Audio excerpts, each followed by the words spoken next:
there more people coming? There's 22. Okay, shall I begin?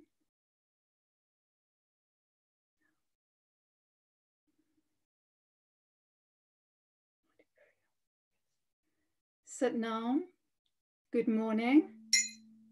Thank you for joining this session this morning.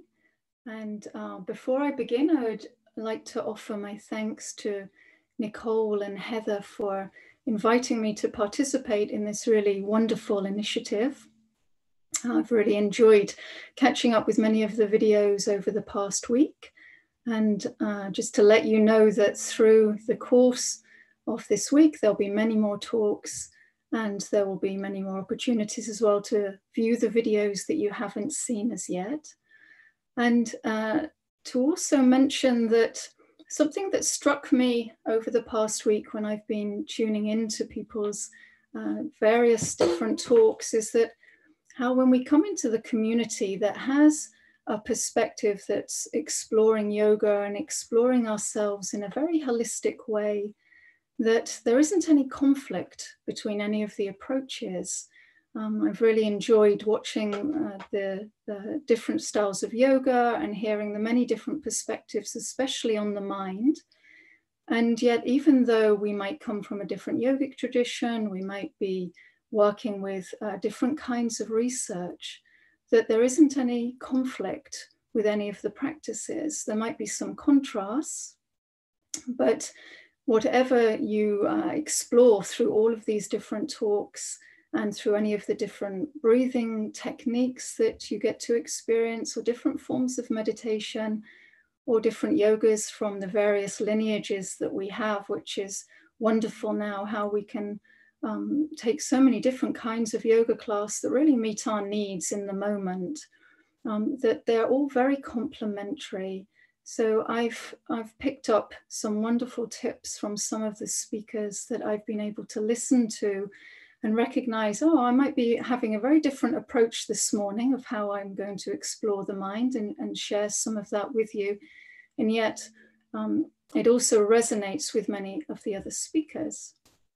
So in Kundalini Yoga, which is the practice that I have, and the trainings that I run are in training people to become teachers of Kundalini Yoga. And it has many facets. It's often referred to as like a diamond. And the mind is one of the central areas that there has been a lot of exploration. We're not going to be able to explore all of those this morning. It's been identified there are a total of 81 facets of the mind. So we can't cover those, but I'll be very happy afterwards if anybody wants to ask about any resources to look into that further. But right at the center of the mind, we have what's known as 3 functional minds. And they're very tangible and they're very relatable. And you can bring them into examples in all aspects of life. So it means that when you're also talking with somebody, when you're in the company of anybody, you can have a sense of where they might be in terms of their own relationship with that functional mind. And something to say before we dive into each of the minds is that mystically speaking, and there is the dimension of yoga that is very mystical, that we are created out of sound. So we would say in Kundalini Yoga, from one vibration. The whole of creation became manifest out of that one vibration. And we can then consider that what we vibrate, we become. There is the mind-body connection. So input from one is going into the other. Our body is the emotional body. It holds the subconscious patterns. It also holds the experiences we've had and also the sensory realm. So our senses are very much experienced through the physical body. So input from the senses is also going to be input into how our mind works.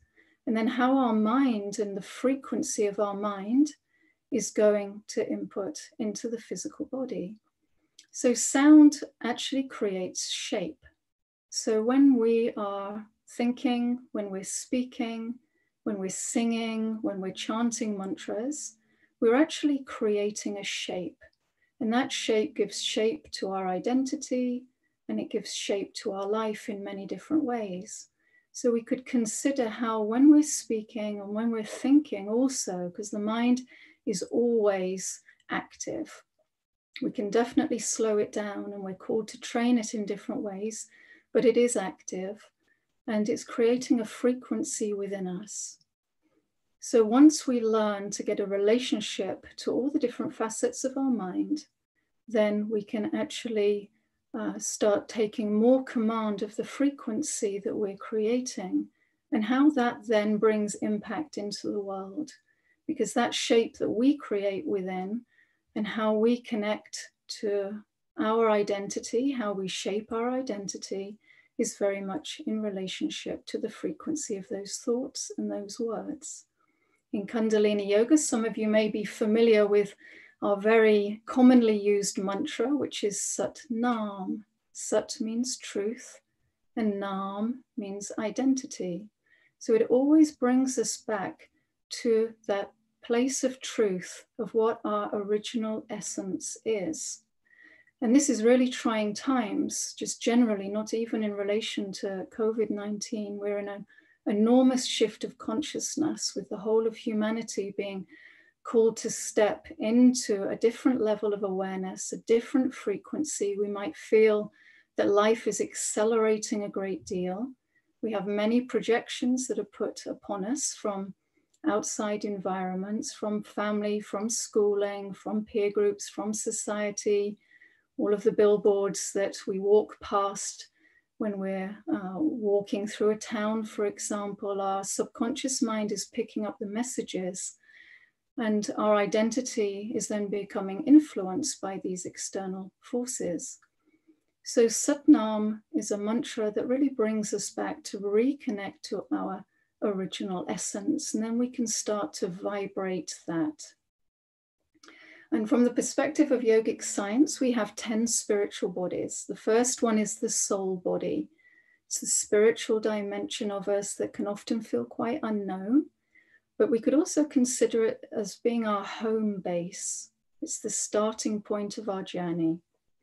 And the second, third, and fourth spiritual bodies are what's known as the three functional minds. They're three mental bodies. The first one is the negative mind, which is also known as the protective mind.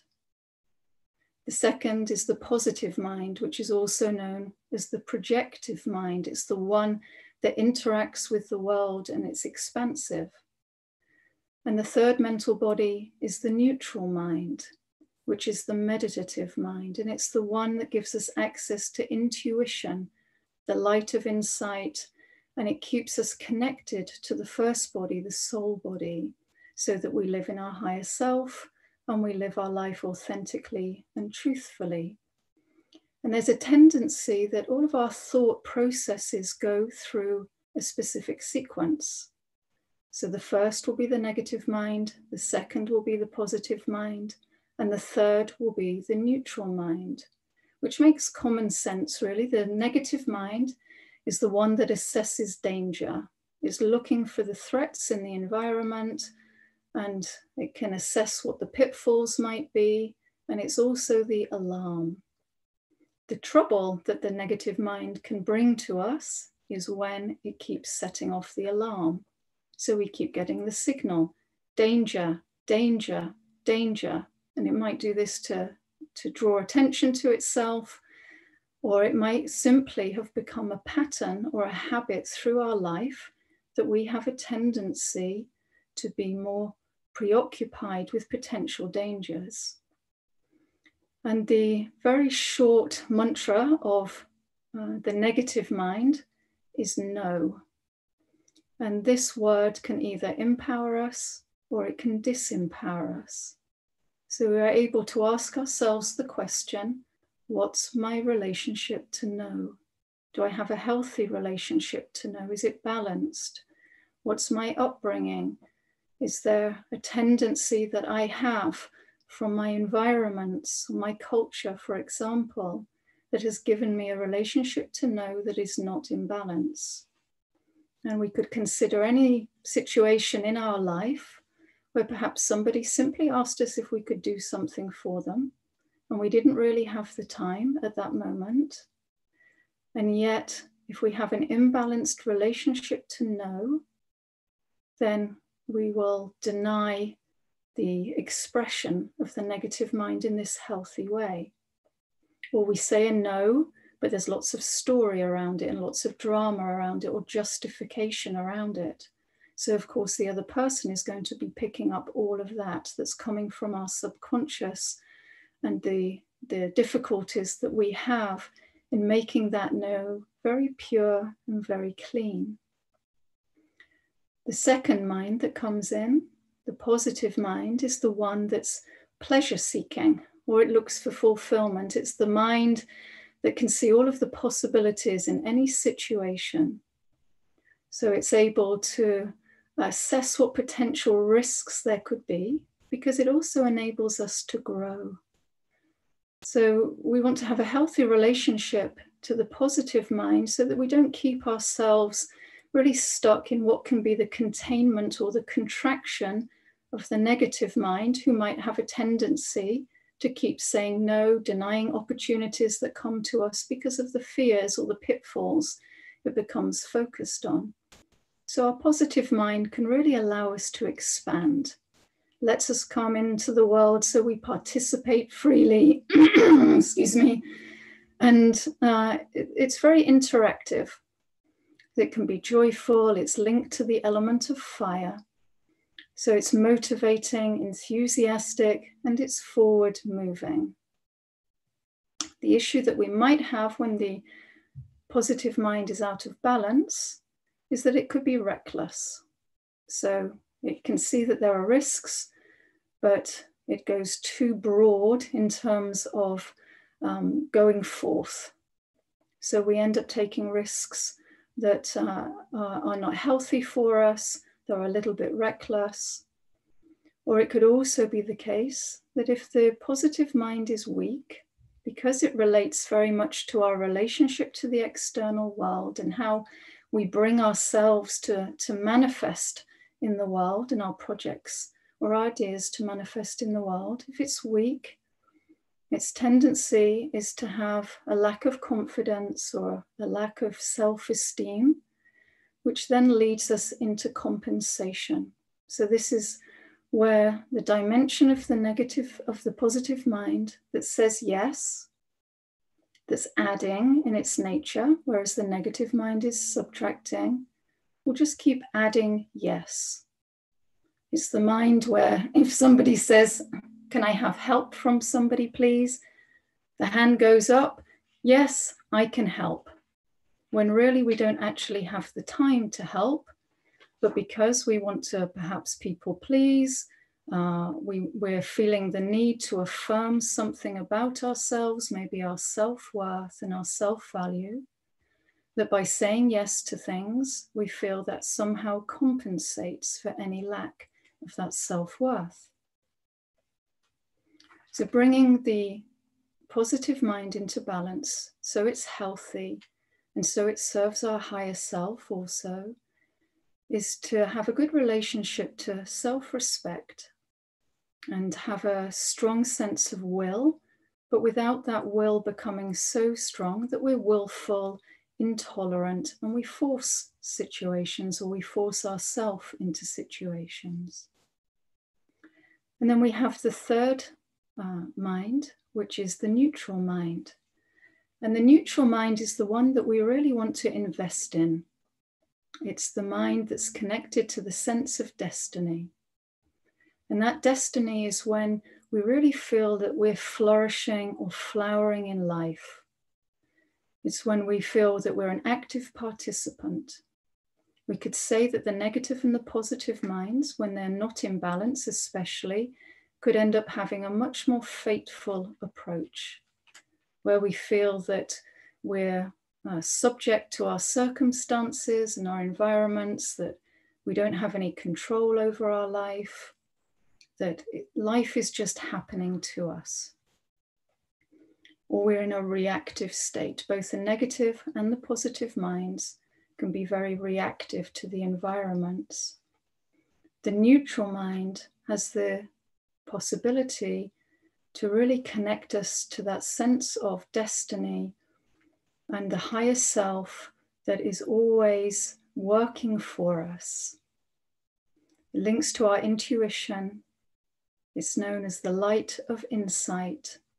And even though it's referred to as a mind, in some ways it's also beyond the mind, which is material and matter.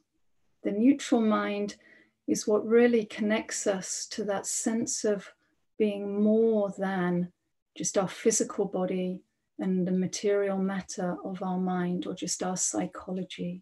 It's often referred to in yoga in relationship to the heart, which is the doorway to the soul of, or the essence of what we are. So if we're wanting to invest in the flourishing of our soul and its gifts and talents that it has to bring to the world, then strengthening our negative mind and the continual investment in our neutral mind is what's going to really serve us, so that when we come to the end of our life, we have a sense that we really fulfilled what we were here to serve. And another dimension of the neutral mind is this relationship to service. It's what brings us from me to we.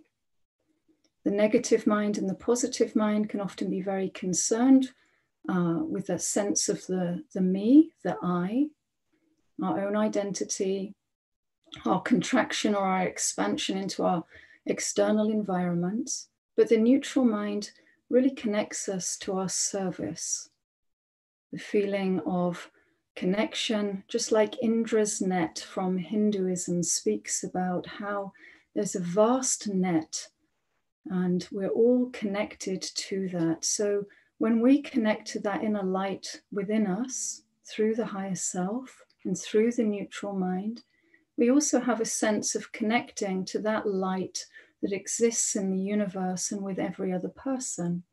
And our sense of service starts to change. It's not just serving myself, it's serving others on what I have to bring and to serve humanity. And in this way, our life has a different level of fulfillment.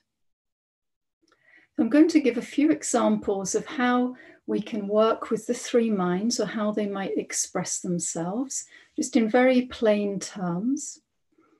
If there was a situation where an opportunity was to come to me, and I need to make a decision of whether I take that opportunity or not, and I was to do that from a place of neutrality, I could consider the negative mind to be somebody that I would contract. I would give a brief to, go away and research all of the pitfalls, the potential dangers, whatever the withdrawal aspects might be, and also whether there are any threats that I need to take into account. And give me a really healthy, balanced assessment on what I might need to consider in a very constructive and discerning way. So the negative mind has a critical faculty that's really valuable to us when it's working to its optimum, when it's working in its virtue. And then I would go to the positive mind, and I would ask the positive mind to do the same. Go and make an assessment. What are all of the possibilities in this opportunity? What are the risks that I might need to be aware of? And can you access for me the breadth of the spectrum of those risks? What do I need to affirm? What are the resources to hand that I can really fully utilize? And the positive mind, because it's expansive, it will always be looking at opportunities for growth. So I will then call the negative and the positive minds to come back, and for each of them to give me their assessment in a very balanced and constructive way. And then I will tell them to go away. I don't need them any longer. I will sit and reside in the neutral mind, and I will make my assessment from this very conscious place that has awareness. If my neutral mind is alert and awake, connected to my breath, because the neutral mind is also what allows us to come into the space of consciousness. And then I will make my decision in a very balanced and neutral way.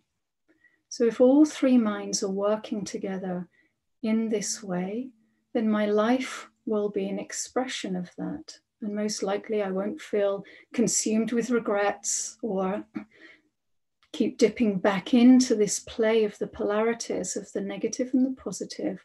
Should I have done that? Should I have said yes? How we can keep moving between these two poles of the negative and the positive when they haven't been in balance.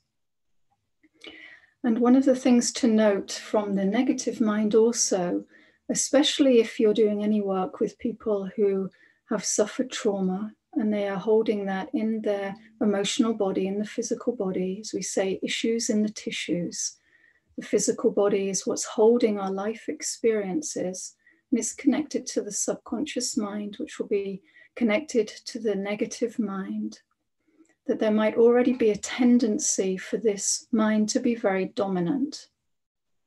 It's quite usual that each of us will have a disposition for one or the other of the functional minds to be stronger in our life. So this is a very useful way just to consider for ourselves, what's my relationship to no and what's my relationship to yes? And do I have a default mechanism, especially when I'm put into a situation of stress? And if we were to take the situation that we have at hand at the moment, the COVID-19, then how those minds are relating is going to really either support us through this process or is going to hinder whatever potential that we have for any growth, but also perhaps avoid any process that we need to go through as well. So if we take the negative mind in the situation, there's some very readily available accounts that we could refer to. For example, the toilet roll memes that keep going around in various social media circles. The negative mind is concerned with our basic needs because it's the mind for survival. So if we have a strong disposition for the negative mind setting off the alarm, overly concerned that there's never going to be enough to go around, that our needs aren't going to be met, then the chances are we're going to go into hoarding mode. And we go to the supermarket and we start filling our trolleys with as much as we possibly can because we're just thinking of self and it's being driven by a sense of a lack. So that imbalance of the negative mind could take us into creating many different kinds of disaster movies, maybe a whole box set of disaster movies. It starts to create, becoming preoccupied by. It might also be the voice that says, I can't cope. There's a loss of connection that often happens through the negative mind because it has a sense of longing very deeply. But in that longing, it can also become separated. So this is what we need to also consider. If it's balanced, the negative mind, then our critical faculties will be working well. There'll be a healthy flow of our emotions, knowing that we might be experiencing grief in many ways, and we don't deny that. There might be a certain amount of upset. We might feel under threat. There's nothing wrong with those feelings or emotions, but we're allowing the flow of them and we can process them in a healthy way. We can say no to all the noise around, whether that's the conspiracy theories or whether that's the full disaster mode that we go to, which is that the world might end, and where we fit in that spectrum, which could be continually changing. But we can decide, what do I want to watch? What's the information that I need? And call on the discerning aspect of the negative mind to say, okay, no, that's enough. I've read what I need to read. I've identified the facts that are useful for me to know. And now I can switch off from that. It's also likely to see the opportunity, that sense of longing that we all have within, that longing to belong, that longing to know our original nature It's an opportunity to reconnect to that in this sense of containment that we have. And the positive mind in the situation we have with the COVID-19, it interacts with the world and it's expansive. But if it's imbalanced, then it's potentially going to take much more risks than are advised, and we're seeing that also happening. If the negative mind has been very strong, then because the positive mind is affirming and it says yes, it's also very likely, if it's weak, to simply affirm all of the subconscious patterns of the negative mind. So we want to keep the positive mind strong so it doesn't reinforce that of the negative mind. If the positive mind is balanced, it's action-oriented and it's very good at planning. So what are the appropriate types of plans that we might need to make in this time?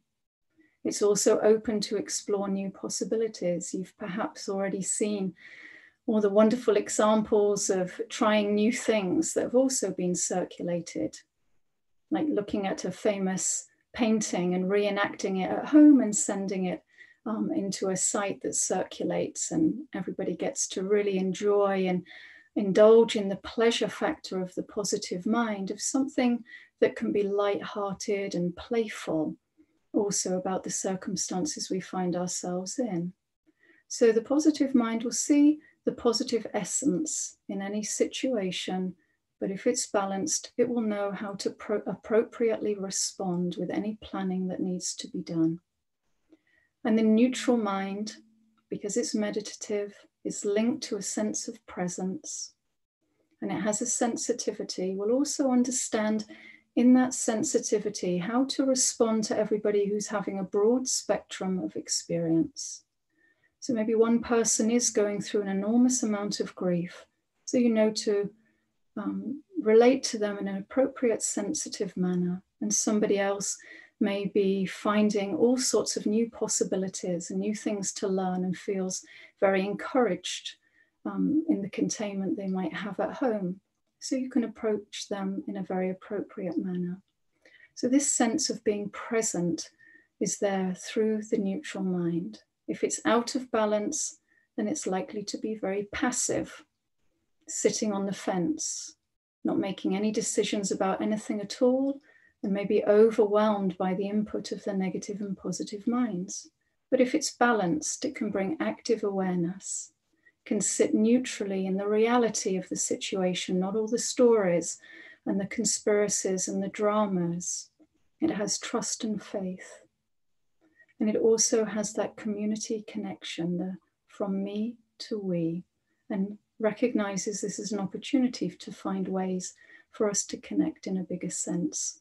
And also recognizing that my experience, there's something of it that will be in someone else's experience, that we're able to inwardly expand in this way, but from a very trusting place that also is able to see the bigger play and the bigger picture that doesn't need to jump in.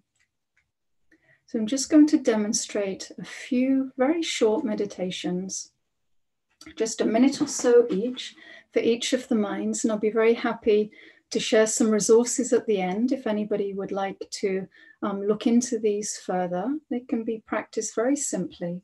The first one for the negative mind, if we think the negative mind needs to be cleansed of its fears and any buildup of the subconscious. If you bring your left hand to your heart center and then place the right hand on top, so you're looking down into your right palm. Allow your shoulders to relax. Let your spine feel tall.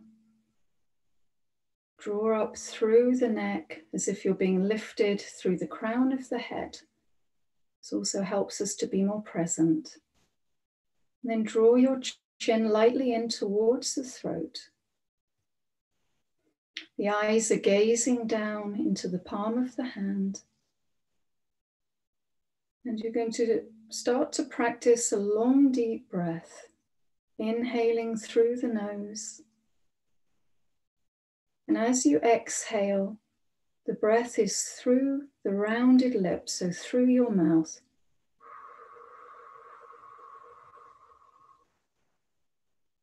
Inhaling long and deep through the nose.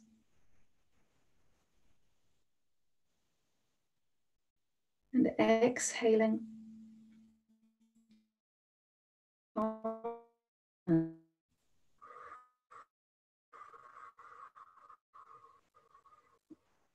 Inhaling nose.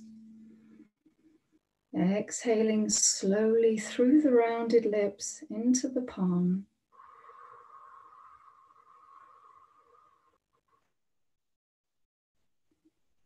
And continue with this breath. And allowing any negative thoughts that might arise, any fears, any threats, just allow the negative mind to release whatever it wants to release. And then slowly exhaling that through the rounded lips. So on the inhaling breath, allowing any negative thought patterns to arise. And on the exhaling breath, which is the naturally detoxifying breath, allowing them to be released. Exhaling breath is the breath where we let go, can activate the parasympathetic nervous system that can help us relax, let go of any tension.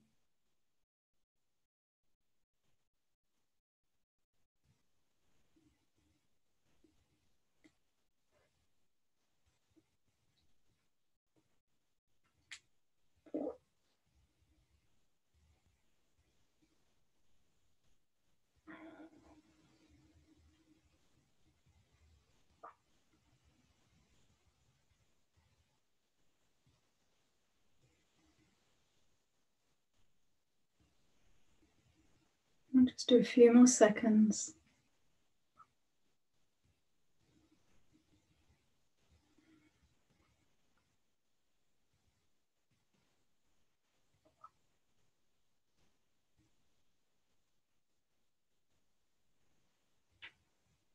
And for the last time, inhale. Exhale fully and completely through the rounded lips.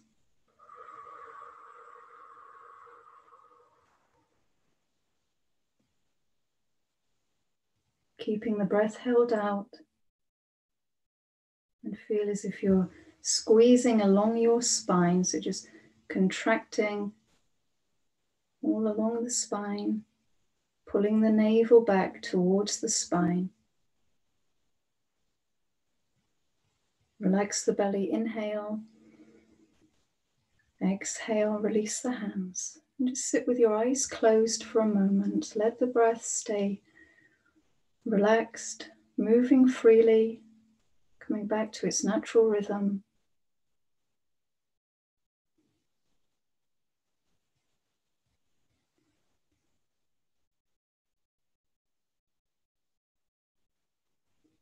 The mind will want to become active very quickly. Don't have to fight with it. Just let the thoughts move on so they don't grab your attention. And just stay aware of your breath and the movement within you.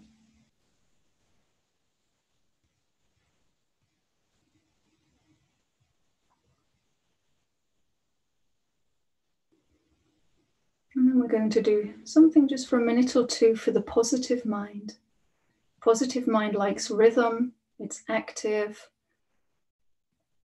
it likes action. I brought with me a mala. Some of you might be familiar with a mala, where you chant a mantra and you move a bead each time you chant the mantra. So the mind gets very hypnotized and relaxed also through this movement. So this is one method that you can use, but also just simply chanting itself. We're going to chant a very short mantra called Hara, H-A-R in English or Romanized letters, short and sweet.